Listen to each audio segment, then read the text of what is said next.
Hello and welcome. You're watching us here on a fresh new episode of a fresh new season of Mad About Markets. I'm Manglam Malu. With me, as always, Ritu Singh. I'm always in high spirits, jumping around and all of that and stuff. Ritu, but you're particularly excited about this one. Well, I don't know if I'm particularly excited about this one, given how you're always in high spirits. But yes, it's about time. We are talking about the alcohol beverage market in India growing at a phenomenal pace. The show's aging. We've done a lot so far. So it's about time that we talk about something which is mature. No specific reason, but just take a look at the Indian alcohol industry. We're seeing a boom of homegrown alcohol beverage makers. You just walk out of your house, get into a restaurant or a nearby bar, you see Indian gins, craft beers, fine wines, whiskey brands. Then in the stock market itself, we have two new players which are likely Sula and Allied Blenders looking to go public. They've already filed their papers. So the industry is certainly in high spirits. The Indian alcohol sector, that's on top of mind. Ritu. As always, we'll begin with the number crunch to put things into context. Now, the global alcoholic beverage market that was valued at $1.5 trillion as of 2021, and it is expected to go all the way to $1.7 trillion by 2027, growing at a compounded annual growth rate of 2.7% between this period. Now, shift the spotlight to India, and the per capita consumption of spirits is one of the highest among the top economies, only behind USA for India. But the per capita consumption is far lower when it comes to beer and lower still when it comes to wine. So India predominantly is a spirits market with more than 90% of the alcohol that is consumed in the form of spirits. 90% in the form of spirits. That's more than double of what the global market is. In fact, if you just take a look at the alcohol market globally, it's divided across three major categories of alcoholic beverages. So 44% of which comes in from spirits, which does include whiskey or anything above 40% alcohol, 33% beer, 14% wine, and 9% are the others. Now, if you just take a look at India, one of the fastest growing alcohol markets in the world, among the top economies, the percentage drinking population of the world is close to around 42%, and the same number for India is 33%. That's as of now. But going forward, by 2025, this number for the world is likely to settle at around 40%, and that for India is likely to grow from 33% to 39%. So not only is it a 6 percentage point growth, it's also growth on a growing population. That's a big market. It is a big market, and let's address it with the players who are tapping into this opportunity. We have Shekhar Ramamurthy, the CEO and Executive Vice Chairman of Allied Blenders and Distillers, which is India's third largest Indian-made foreign liquor player in the market and is looking to go public very soon. Also with us is Ankur Jain, the founder and CEO of Bira 91, an Indian craft manufacturer, and Anand Virmani, who is the co-founder and CEO of Now Spirits. He represents the gin manufacturers. Gentlemen, thank you very much for joining us here. Shekhar, let me begin with you. Spirit is the dominant alcohol form for the Indian market. What is the size of the opportunity according to you? Okay, so when you say alcohol market, you're clearly talking both beer and spirits. So I represent the spirits part of the business. And in spirits, and India is largely a spirits market. All spirits, just for abundant clarity, are sold at 42.8% by strength, alcohol by alcohol. And India is predominantly a whiskey market within spirits. About 65% of all spirits sold in the country is whiskey. Traditionally, if you leave out the COVID period, the spirits market has been growing at a steady mid to high single-digit number. And our anticipation is that now that COVID is over and the rebalancing of consumption in the markets are going to take place, the steady state growth we again see going back to a mid to high single-digit number. All right, so the post-pandemic dip is now slowly normalizing, and that's exactly the question for Ankur. Ankur, beverage companies are experiencing a normal summer after 2 years. What's the consumer response been so far? The current growth rate after 2 tough pandemic years? You're absolutely right. This is year 3, and this is the first summer in 3 summers that we've had, which is pandemic-free. Consumers are going back to bars and restaurants, which is where a lot of beer is consumed. And industry is recovered back to pre-COVID levels. So we're very hopeful for the upcoming year in terms of volume growth and so on for the industry. You know, Anand, what's interesting about the Indian market is that it is dominated by a few players in each of the categories, if you talk about them, which leaves very little share for newer players. You are one of those new players who's trying to make a dent in the market. What is your go-to market strategy to capture more share? And do you think scaling up beyond a point is going to be a challenge? So, yes, it is, of course, terribly difficult. And the only real way, the proven ways that we've seen people come into the space has been spending a lot of money. And I think Bira was a good example of that in a space which is totally dominated by Kingfisher and likes.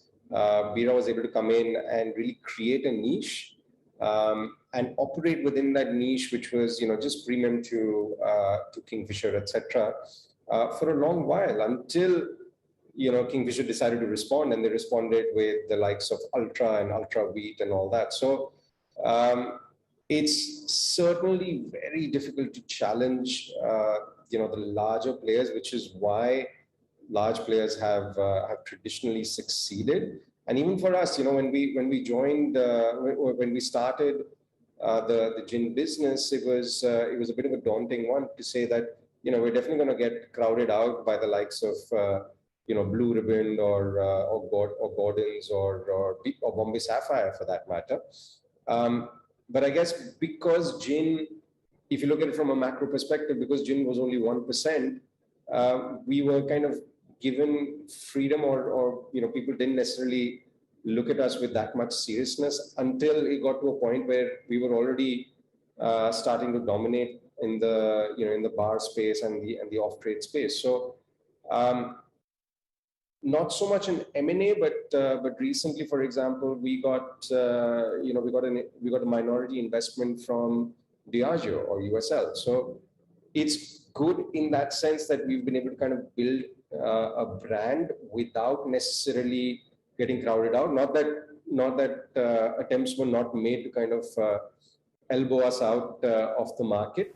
We'll take your point, Anand, and thank you for narrating the Bira story to us. But hang on, gentlemen, we'll come back to you in just a bit, because now we're going to talk about the alco beverage market in India, which is, by the way, the third largest market in the world after China and the United States in terms of volume of actual alcohol content in these beverages. It is also the largest Western spirits market in the world. So from about $21 billion as of 2015, it grew all the way to $33.3 billion in 2020. Then, of course, we saw the pandemic dip, and it is now expected to touch $43 billion, close to that, by 2025.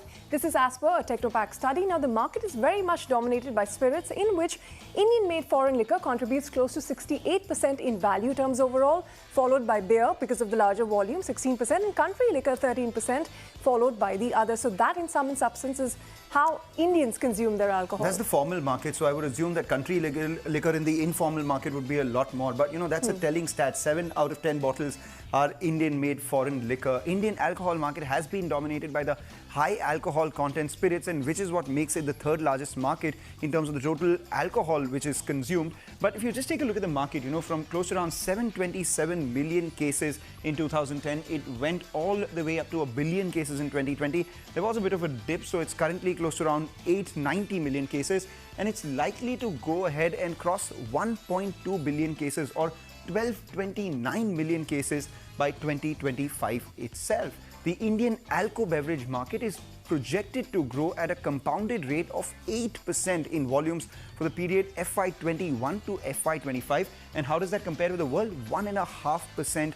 The global volumes will grow by that much in the same period. So the Indian market is actually growing much faster than the global market and is projected to grow even faster. Anand, the market is very much dominated by beer and whiskey, spirits, so to say. What is the future of gin in a market like that? It's been growing, but how much can it grow? I think the reason I said I was worried about Blue Ribbon and Blue Moon, etc., was because they were the only dominant players, and really, they were the established brand. I mean, was it premium established? No, but can you maybe create a high-end Blue Ribbon? That's really not for me to say.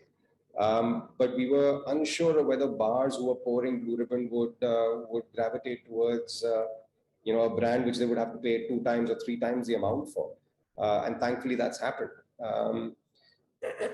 So really, in terms of the future of gin, obviously, you're talking to me, and I would definitely say that it's looking great.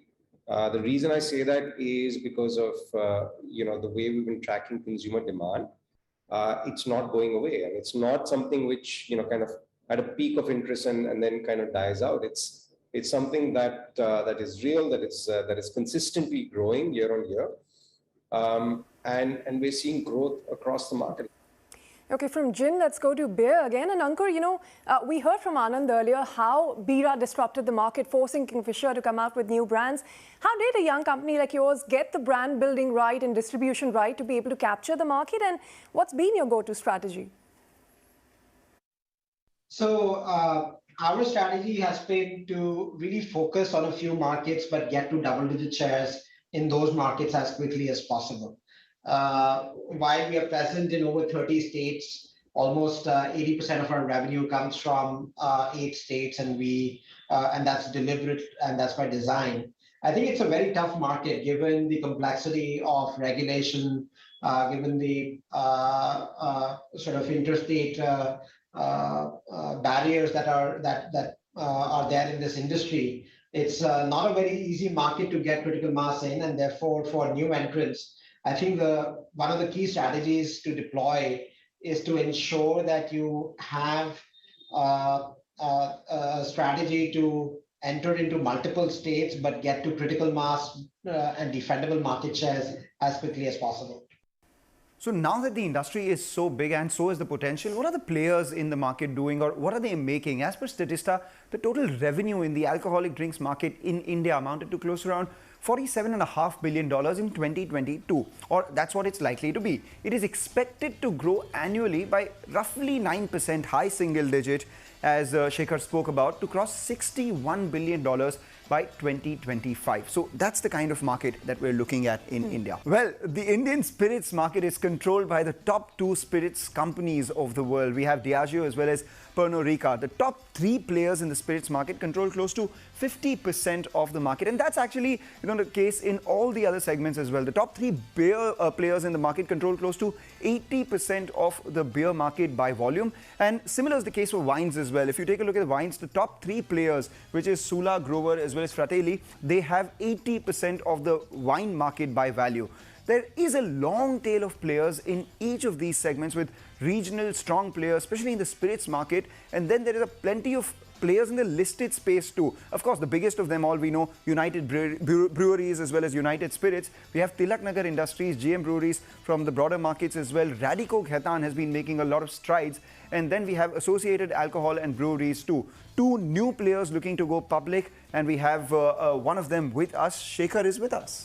That's right, Shekhar. Actually, you've already filed your papers for a 2,000 crore rupee public offering. Could you tell us what the timelines are and what your plans on that front are? Yes, indeed, we are seeking to raise about 2,000 crores. Half of it will be offered for sale by the promoters, and half of it will be a fresh issue, which will come into the company. The time frame is difficult to say because at this point of time, SEBI takes between 75 to 90 days to come back with its queries, and we have to respond to it. And that is the time that we are in right now. Thereafter, once we get a go-ahead from SEBI, we will evaluate the situation and file the IPO, the RHP appropriately. But we are working with some of the leading bankers, merchant bankers. We have ICICI, Axis, Kotak, and JM who are advising us on this issue. So we will take an appropriate decision in consultation with the bankers as to the right time. But in general, the reason we have filed the DRHP at this time is we believe it's the right time. We believe it's time for us to move from being a 100% private company to list on the stock exchanges. Take your point, but Shekhar, you've been an old hand. You've worked at some of the bigger companies as well in the past. So tell us about your ability to gain market share with the company that you're in currently. Is it getting tougher at the premium end and more commoditized at the lower end? What's your strategy? It's a brands business. At the end of the day, yes, the alcohol business has its own peculiar rules and regulations because we are governed by state excise. But if you were to leave that, you as a consumer, when you go to a bar, when you go to a retail shop, your consumer behavior is perhaps no different from what it would be if you were to buy some other consumer non-durable. So it's a business of brands. So to be competitive, we need to see the trends. We need to talk to consumers. We need to keep our brands refreshed and desirable to consumers. So I always say that a company is only as successful as consumers allow it to be. So we need to be there. We need to be constantly innovating, investing in our brands. Obviously, we need to have infrastructure, we need to have capacities, and all that is a given. Anybody can do that. But a successful company is the one which has brands. And you mentioned about whether it's becoming commodities or, no brand is a commodity at no price level. All right, take your point, Shekhar. In fact, we'll take a short break on that note. On the other side of this short break, we will discuss the yays and the mays of the alcohol industry. And as always, we'll ask the bigger question, and that is there enough opportunity in India's alcohol industry despite regulatory challenges? That and more in just a bit.